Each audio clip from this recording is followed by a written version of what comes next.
Grab your coffees, grab your teas, grab your electrolytes, I don't know, whatever the fuck you're drinking, because the tea is about to be spilt. I have my coffee over here. But before we get into the tea, can we have some commotion for the beat? Like, oh my god. Like, I just really feel like I popped off today. Watch, everyone's like, it's mid. I'd be like, fuck you, I love it. It's Mara, welcome back to my channel. And when I originally had the concept for this video, I journaled all of my thoughts, everything down here. And then I had therapy today. Yeah, you can imagine. And the way that girl, I'm talking about my therapist Nora is like my friend. She is my friend, but she is she's a middle-aged woman, well, a lot more established with all of this wisdom and knowledge, more than me. Anyway, the way she awoke me, like, the way she just like bonked me off the head and was like, girl, yeah, you know what I mean, obviously. Originally, I was going to talk about how I'm 26 years old and I've never been in a serious relationship, and normally that's not something that plagues my soul and I'm crying and weeping about because I don't care. But the past 2 months, there has just been so many things going on in the romantic sphere that have forced me to reflect. Like, a couple of family friends are pregnant. As a couple, I meant 2 couples in my family friend group are pregnant. I went to my younger cousin's wedding in December.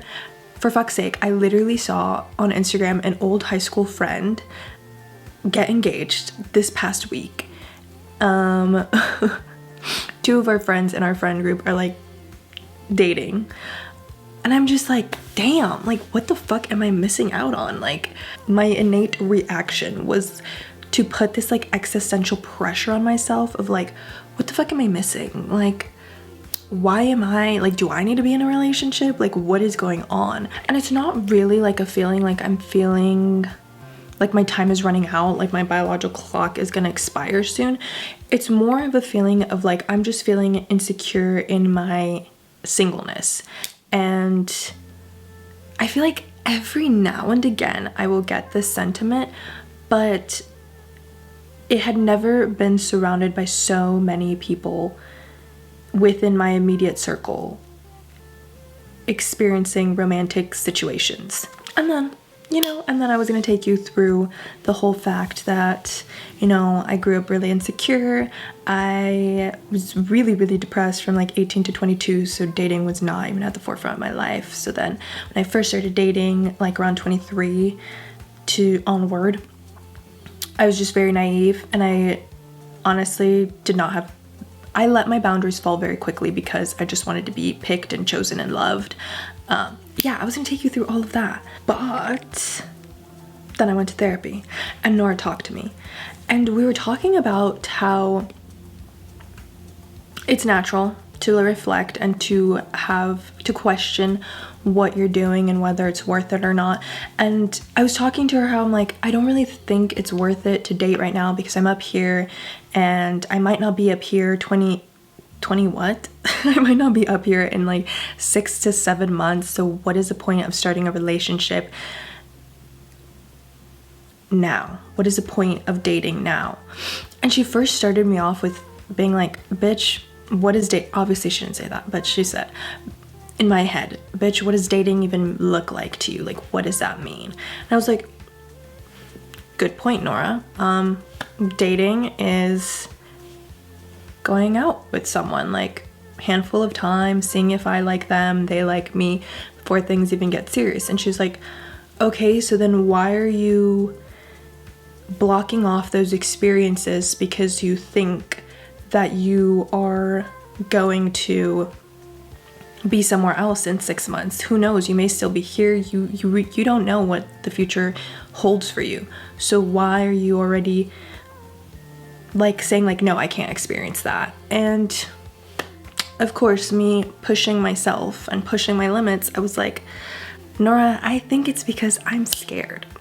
It's like, I think that is my fear response. I immediately start creating situations or putting like buts in front of everything so that I can't date because I'm just not ready to date.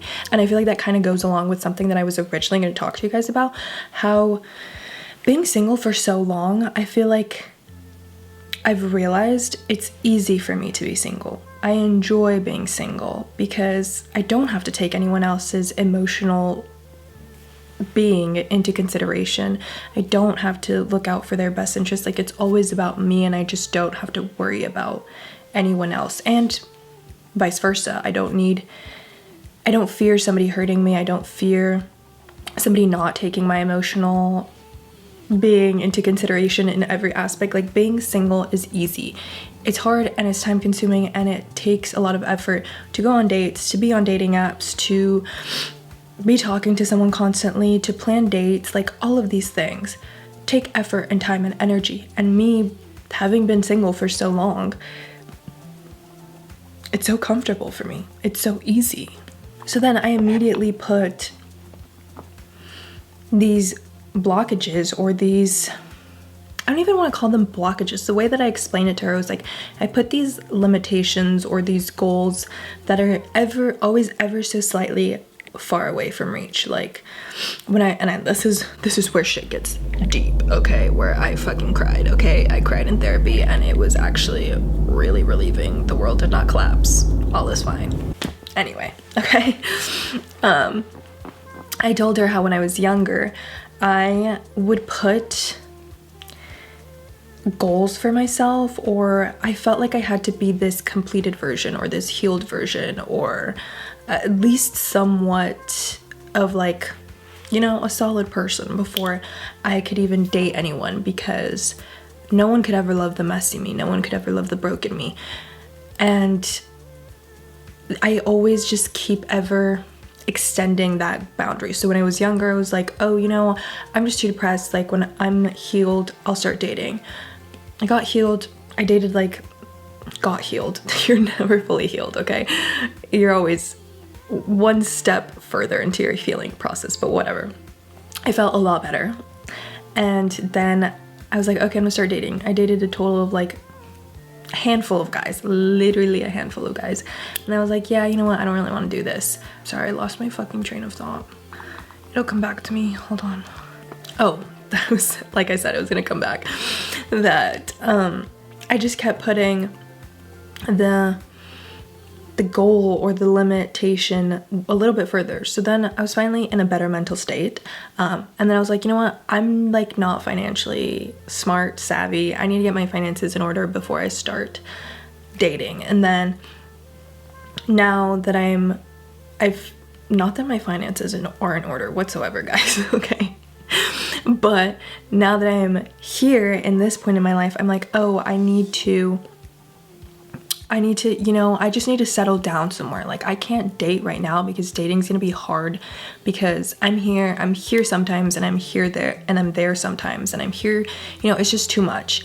And, you know, I might not even be over there or be here in 6 to 7 months. So like, dating's just like not for me right now. And I just kept realizing like, that's just my fear talking. Like, and she was explaining how there is like a good healthy amount of fear, but I was like, I don't feel like mine's a healthy amount of fear. I feel like I am just completely blocking myself off from having these experiences, because it's scary to be in a relationship. It's scary to allow someone else in to your emotional being and energy, I guess.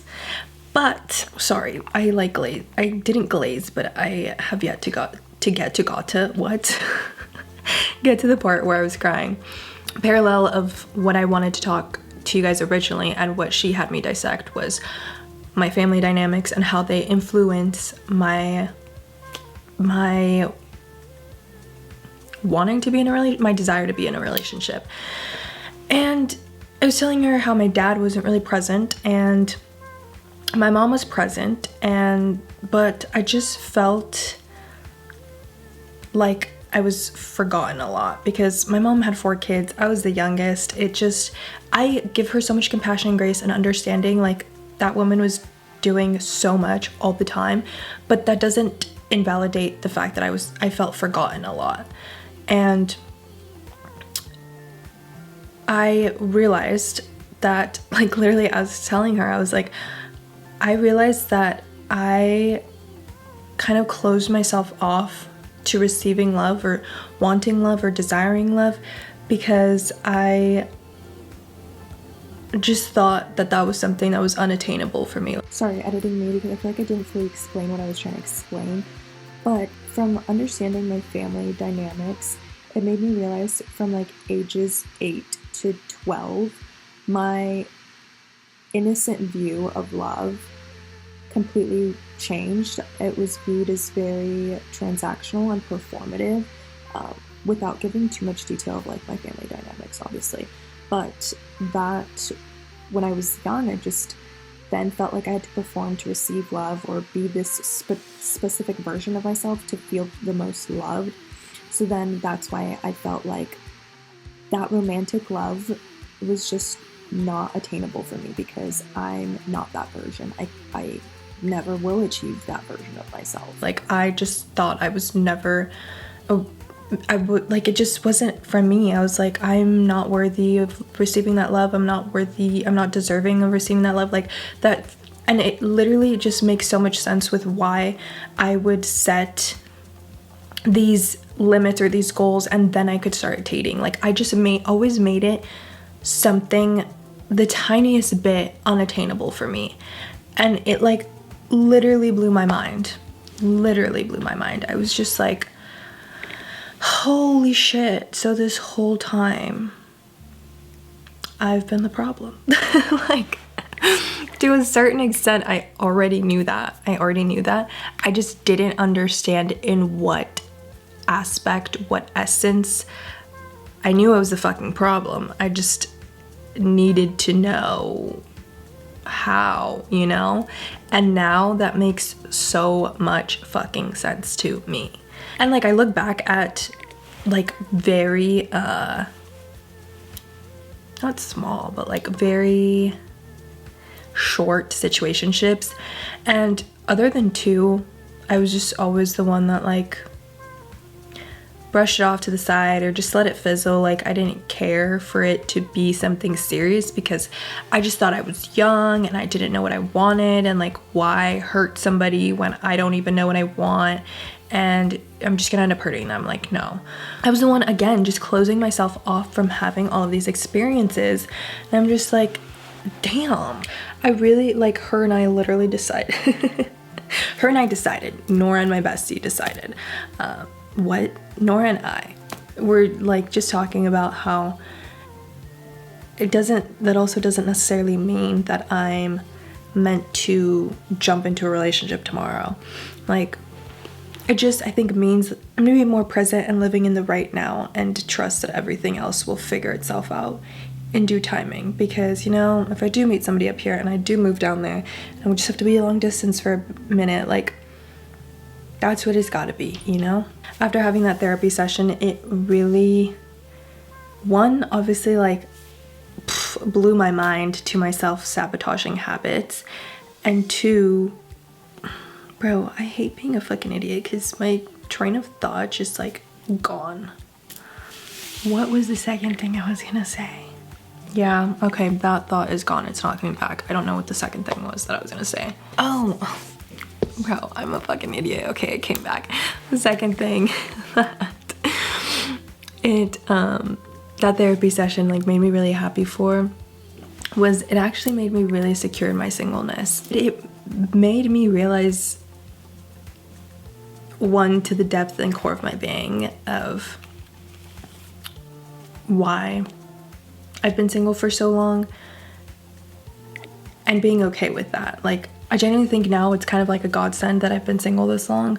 I've really gotten to know myself being single, some of the most pivotal years of my life.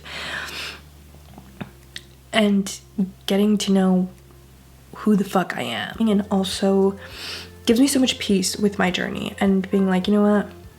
was meant to be like this literally for a reason. I was not meant to be out there dating men that would once again prove to me that I'm not lovable and gaining more trauma, you know? Like, it just helped me so much being secure with my journey and the way things have played out in my life. Like, and see, oh my gosh, again. Okay, no, here we go, talking more. And I think the reason I was feeling so single, so insecure in my singleness, aside from everything going on around me, is because I couldn't help but like feel like, dang, it's really been like a long time since I've talked to anyone. And you just get those like, you miss that initial flirtatious feeling of just like something new, something exciting, and the unknown of just being like, you know, I don't know where this is gonna go, but I like you, you like me, da da da, you know? And I was watching Maddie Drosbeck, and she was literally talking about something so similar and saying how you're basically missing you. You're missing that version of you when you're in a relationship. And again, I think you're always able to tap into that.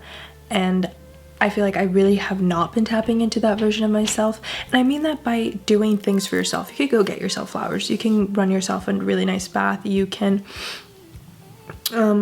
plan cute dates for yourself. Like, this was literally all I would do when I was younger, like 22, 23. I would always plan like super cute self-love dates, and I have not done that in a really long time. And I think especially with dating, it just got, not that like I was constantly dating someone, I don't want to make it sound like that, because I literally wasn't at all. There was long spells of singleness between each man that I talked to, but I think getting just caught up in like, when will the next person come into my life, made me lose like that version of myself, or made me lose that version of myself who would do it for myself, and was just waiting for someone to enter my life so I could tap into that version of my life again. And that's, I think, the part that I'm like, you know what, her I will bring back. She is in for 2025. No, like, it's literally about romanticizing my life again. And that is something I absolutely miss. But other than that, like, I also, see, that's where we also have like a kind of tiff with, it's like how much, well, obviously I don't know, so we're gonna find out together, but I feel like it obviously has to be a balance of just trusting the universe that somebody will come into your life, and two, you kind of do have to be proactive. So I don't really know how proactive I want to be because I am unsure, but I know for a fact I'm just gonna completely trust the universe up until I decide to take a step forward, which again, I don't know what that looks like for me yet, because I feel like I've never been someone who like proactively looks for love. Like, I'm not kidding. Again, because I think my innate belief was like that was unattainable for me and undeserving, so I never went out looking for love. You're looking for love. What's that one song? I know you guys know what I'm talking about.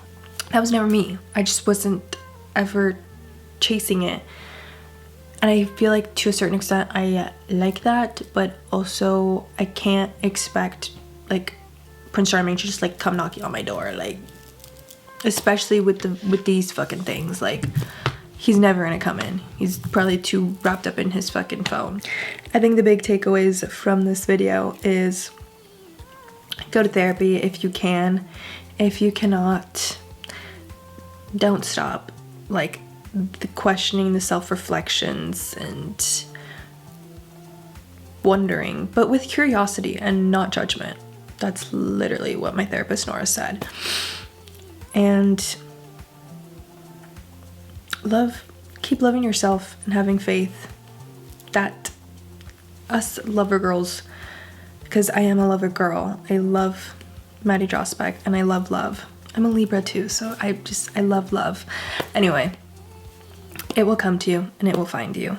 Also, don't forget to love yourself. Romanticize your life. Do the little things for yourself. Other than that, peace and love.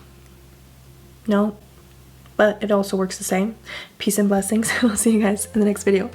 Bye.